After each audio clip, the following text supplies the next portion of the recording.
Rice. Night కూడా అందరూ tiffin తీసుకుంటారు, కానీ శ్రీనివాస్ గారు మాత్రం ఎప్పుడు నైట్ కూడా రైసే తీసుకుంటారు. నైట్ కూడా కర్రీస్, రైస్, ఇంకా రసం, పప్పు అలా. ఈ గ్యాప్ లో శ్రీనివాస్ గారికి ఇష్టమైన ఒక మంచి పాట మీకోసం పాడతా. తమ్ముడు ఏం పాట?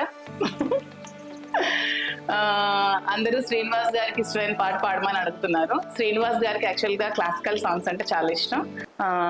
పాట చిన్న పాట మీకోసం హమ్ చేస్తున్నాం. ఓకే.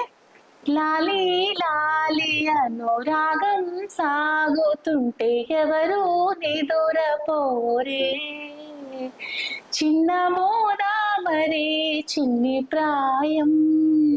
ఓకేనా, చిన్న పాట మీకోసం హమ్ చేస్తాం. ఇంకా లంచ్, డైరెక్ట్ గా లంచ్ లో తనకి డైలీ 2 వెరైటీస్ ఆఫ్ కర్రీస్ ఉండాలి, వెజ్ కర్రీస్ అండ్ పప్పు ఆర్ సాంబార్, రైస్. నైట్ కూడా అందరూ టిఫిన్ తీసుకుంటారు, కానీ శ్రీనివాస్ గారు మాత్రం ఎప్పుడు నైట్ కూడా రైసే తీసుకుంటారు. నైట్ కూడా కర్రీస్, రైస్, ఇంకా రసం, పప్పు అలా. సాంబార్ రెడీ. ఉప్పు కారం చూసుకోండి, సరిపోయిన వాళ్ళు వాళ్ళకి తగ్గట్టు ఉప్పు కారాన్ని యాడ్ చేసుకోండి. ఈరోజు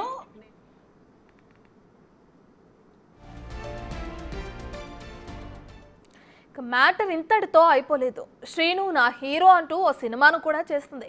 దువ్వాడ శ్రీనివాస్ను హీరోగా పెట్టి వాలంటీర్ అనే సినిమాను నిర్మించారు మాధురి. తన రాజాను నిజ జీవితంలో హీరోగా భావిస్తున్న మాధురి ఆ సినిమాలో ఆయన్నే హీరోగా నటింపచేశారు.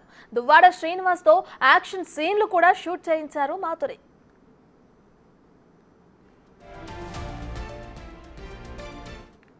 సో నేను నా రాజాకి, అదే దువ్వాడ శ్రీనివాస్ గారికి ఇష్టమైన సాంబార్ రెసిపీ మీకు చేసి చూపిస్తాను నా స్టైల్లో.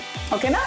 శ్రీనివాస్ గారికి నేను చేసిన సాంబార్ అంటే చాలా ఇష్టం. యాక్చువల్లీ నేను చేసిన వంటలన్నీ ఇష్టమే, నేను వంటలు బాగానే చేస్తాను.